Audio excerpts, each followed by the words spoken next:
നമസ്കാരം. Deep work PSCയിലേക്ക് എല്ലാവർക്കും സ്വാഗതം. അപ്പോൾ നമ്മുടെ എക്സാം ഇവിടെ ഏകദേശം അടുത്തെത്തിക്കഴിഞ്ഞിട്ടുണ്ട്. ഇനി വളരെ കുറച്ച് ദിവസങ്ങൾ മാത്രമേ നമുക്ക് എക്സാമിനായിട്ടുള്ളൂ.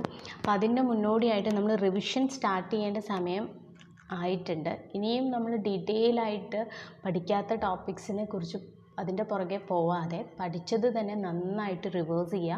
പഠിക്കാത്തത് പഠിക്കാൻ ശ്രമിക്കുക. പക്ഷെ അതിനു വേണ്ടി കൂടുതൽ സമയം കളയാതെ സിലബസിലുള്ള എല്ലാ ഇമ്പോർട്ടൻറ്റ് ടോപ്പിക്സും കവർ ചെയ്യുന്ന രീതിയിലേക്ക് മാറണം. അപ്പോൾ അതുകൊണ്ട് തന്നെ ഇന്നു മുതൽ നമ്മൾ സ്കൂൾ പാഠങ്ങളിൽ നിന്നുള്ള സാധ്യതാ ചോദ്യങ്ങൾ, അതിൽ ഓരോ ചാപ്റ്റേഴ്സിലെയും ഇമ്പോർട്ടൻ്റ് ആയിട്ടുള്ള ക്വസ്റ്റ്യൻസ് ആണ് ഡിസ്കസ് ചെയ്യുന്നത്. അപ്പോൾ നിങ്ങൾക്ക് കുറച്ചുകൂടെ എളുപ്പമാണ്. നമ്മൾ പാഠം എടുത്ത് ഒരുപാട് ലോങ് വീഡിയോസ് ആക്കാതെ ക്വസ്റ്റ്യനും അതിൻ്റെ ആൻസറും എന്ന രീതിയിലാണ് ചെയ്തിരിക്കുന്നത്. അപ്പോൾ നമ്മളിന്ന് +1 കെമിസ്ട്രിയിലെ രസതന്ത്രത്തിലെ ചില അടിസ്ഥാന ആശയങ്ങൾ എന്ന ചാപ്റ്ററിലെ കുറച്ച് ക്വസ്റ്റ്യൻസ് നമുക്ക് ഡിസ്കസ് ചെയ്യാം. ആൽക്കെമി സമ്പ്രദായം യൂറോപ്പിൽ എത്തിച്ചത് ആരാണ്? അറബികൾ.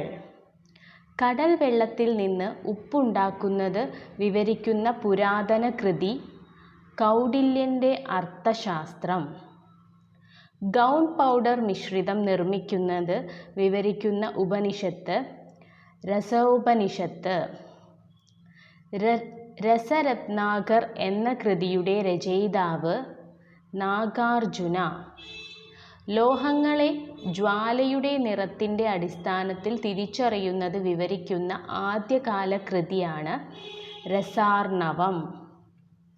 വൈശേഷിക സൂത്രങ്ങൾ എന്ന ഗ്രന്ഥത്തിൻ്റെ കർത്താവ് കണാദൻ.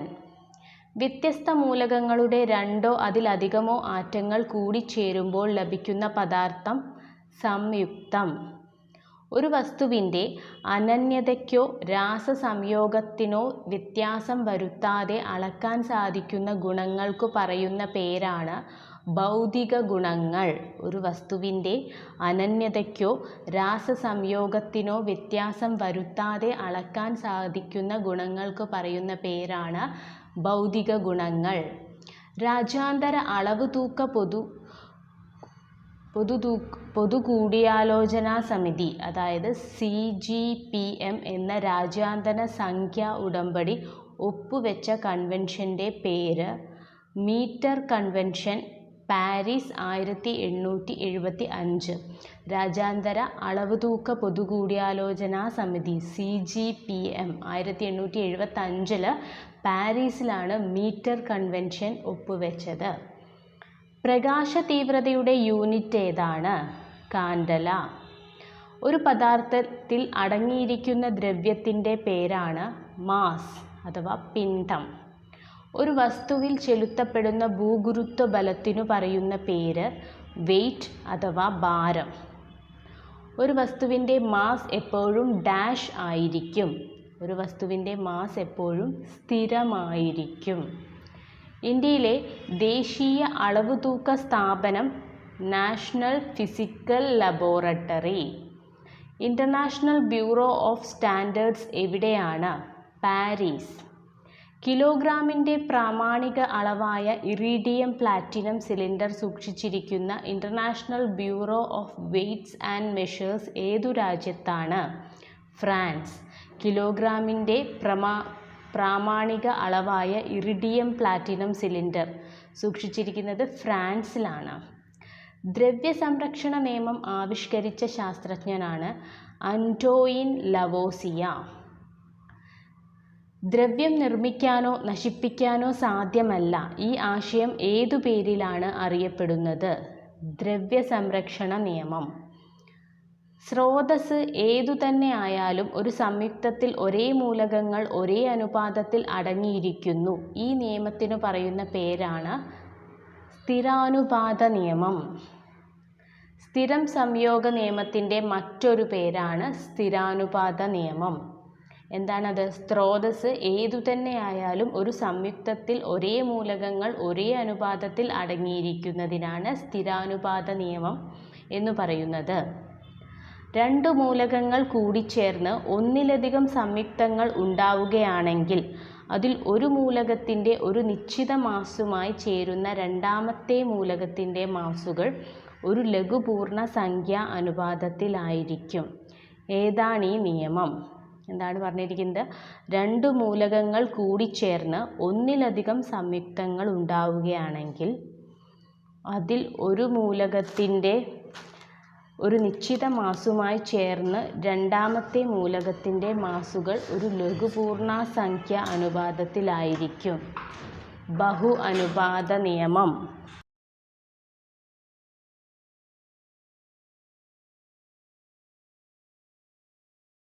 ബഹു അനുപാത നിയമം മുന്നോട്ട് വച്ച ശാസ്ത്രജ്ഞൻ ഡാൾട്ടൺ. വാതക വ്യാപ്ത നിയമം ആവിഷ്കരിച്ച ശാസ്ത്രജ്ഞൻ ഗേ ലുസാക്ക്. അറ്റോമിക മാസ് നിർണ്ണയിക്കാൻ അടിസ്ഥാനമായിരിക്കുന്നത് എന്തിൻ്റെ മാസിനെയാണ്? കാർബൺ 12. ഒരു തന്മാത്രയിലെ ആറ്റങ്ങളുടെ അറ്റോമിക മാസുകളുടെ ആകെ തുകയ്ക്കു പറയുന്ന പേര് തന്മാത്രാ മാസ്. ഒരു മോൾ പദാർത്ഥത്തിൻ്റെ മാസ് ഗ്രാമിൽ പറയുന്നതിനെ എന്തു വിളിക്കാം? Molar mass. ഉണ്ടാകുന്ന ഉൽപ്പന്നത്തിൻ്റെ അളവിനെ നിയന്ത്രിക്കുന്ന ആദ്യം തീർന്നു പോകുന്ന അഭികാരകത്തെ വിളിക്കുന്ന പേരാണ് സീമാന്ത അഭികാരകം. ഒരു കിലോഗ്രാം ലായകത്തിൽ അടങ്ങിയിരിക്കുന്ന ലീനത്തിൻ്റെ മോളുകളുടെ എണ്ണം പറയുന്ന പേര് മോളാലിറ്റി. ഒരു നിശ്ചിത അളവ് ലായനിയിൽ ലയിച്ചു ചേർന്ന ലീനത്തിൻ്റെ അളവ് ഗാഢത. ഒരു നിശ്ചിത താപനിലയിൽ പരമാവധി ലീനം ലയിച്ചു ചേർന്നാൽ കിട്ടുന്ന ലായനിക്ക് പറയുന്ന പേര് പൂരിത ലായിനി. ഒരു നിശ്ചിത താപനിലയിൽ 100 ഗ്രാം ലായകത്തെ പൂരിതമാക്കാൻ ആവശ്യമായ ലീനത്തിൻ്റെ ഗ്രാമിലുള്ള അളവ് ആ ലീനത്തിൻ്റെ ലേയത്വം. പൂരിതമാകാൻ ആവശ്യമായതിലും അധികം ലീനം ലയിച്ചു ചേർന്ന ലായനിയാണ് അതിപൂരിത ലായനി. ഒരു മിശ്രിതത്തിൻ്റെ എല്ലാ ഭാഗത്തും ഘടകങ്ങൾ ഒരേ അനുപാതത്തിലാണ് ചേർന്നിരിക്കുന്നതെങ്കിൽ പറയുന്ന പേര് ഏകാത്മക നിശ്ചിതം, ഏകാത്മക മിശ്രിതം. ഒരു മിശ്രിതത്തിൻ്റെ എല്ലാ ഭാഗത്തും ഘടകങ്ങൾ ഒരേ അനുപാതത്തിൽ അല്ല ചേരുന്നതെങ്കിൽ ആ മിശ്രിതത്തിന് പറയുന്ന പേരാണ് ഭിന്നാത്മക മിശ്രിതം. അപ്പോൾ ഏകാത്മക മിശ്രിതം, ഭിന്നാത്മക മിശ്രിതം. ലായനിയിൽ ലയിച്ചു ചേർന്ന ലീനത്തിൻ്റെ അളവ് ശതമാനത്തിൽ പ്രസ്താവിക്കുന്ന രീതിയാണ് മാസ് പെർസെൻറ്റേജ്. ഒരു നിശ്ചിത മാസ് ലായനിയെ ദശലക്ഷം ഭാഗങ്ങളാക്കിയാൽ അതിൽ എത്ര ഭാഗമാണ് ലീനം എന്ന് സൂചിപ്പിക്കുന്ന അളവ് പാർട്സ് പെർ മില്യൺ. രാജ്യാന്തര മോൾ ദിനം എന്നാണ്? ഒക്ടോബർ 23. ന്യൂക്ലിയോണുകൾ ഏതൊക്കെയാണ്? പ്രോട്ടോണും ന്യൂട്രോണും. ഒരു ആറ്റത്തിൻ്റെ ഏറ്റവും പുറത്തുള്ള ഷെല്ലിൽ സ്ഥിതി ചെയ്യുന്ന ഇലക്ട്രോണുകൾക്ക് പറയുന്ന പേരാണ് സംയോജക ഇലക്ട്രോണുകൾ. ഒരു കാർബൺ 12 ആറ്റത്തിൻ്റെ മാസിൻ്റെ 1/12 പറയുന്ന പേര് ആറ്റോമിക മാസ് യൂണിറ്റ്. ഒരു ഇലക്ട്രോൺ അതിൻ്റെ ഷെല്ലിൽ നിന്ന് പൂർണ്ണമായി പുറന്തള്ളപ്പെടുന്ന പ്രക്രിയയാണ് അയണൈസേഷൻ.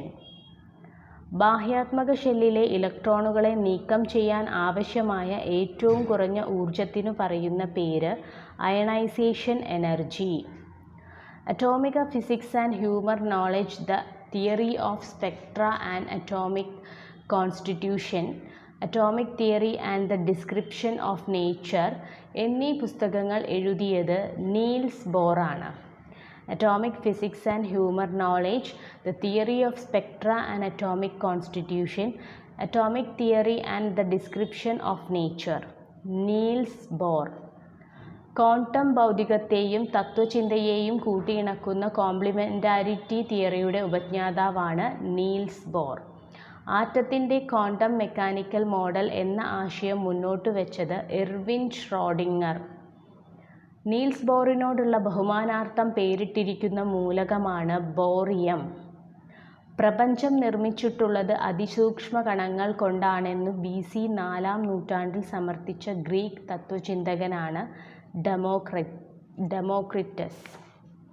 മണ്ണ്, വായു, ജലം, അഗ്നി എന്നീ ചതുർമൂലകങ്ങൾ കൊണ്ടാണ് പ്രപഞ്ചം സൃഷ്ടിക്കപ്പെട്ടതെന്ന ചതുർമൂലക സിദ്ധാന്തം മുന്നോട്ട് വെച്ച ഗ്രീക്ക് പണ്ഡിതനാണ് അരിസ്റ്റോട്ടിൽ. ഗോൾഡ് ഫോയിൽ എക്സ്പെരിമെൻ്റ് എന്ന പ്രസിദ്ധമായ പരീക്ഷണം നടത്തിയത് ഏണസ്റ്റ് റൂദർഫോർഡ്. ന്യൂക്ലിയസിൻ്റെ സ്ഥിരതയ്ക്കു കാരണമായ മെസോണുകൾ എന്ന കണങ്ങളെക്കുറിച്ചുള്ള സിദ്ധാന്തം മുന്നോട്ട് വെച്ച ശാസ്ത്രജ്ഞൻ ഹിദേക്കി യുകാവ. അപ്പോൾ ഇത്രയുമാണ് നമ്മൾക്ക് ഈ ഒരു ചാപ്റ്റർ രസതന്ത്രത്തിൻ്റെ ചില അടിസ്ഥാന ആശയങ്ങൾ എന്ന അധ്യായത്തിൽ നിന്നും പഠിക്കാനുള്ള ടോപ്പിക്സാണ്. ഇത് നന്നായിട്ട് കേട്ടിട്ട്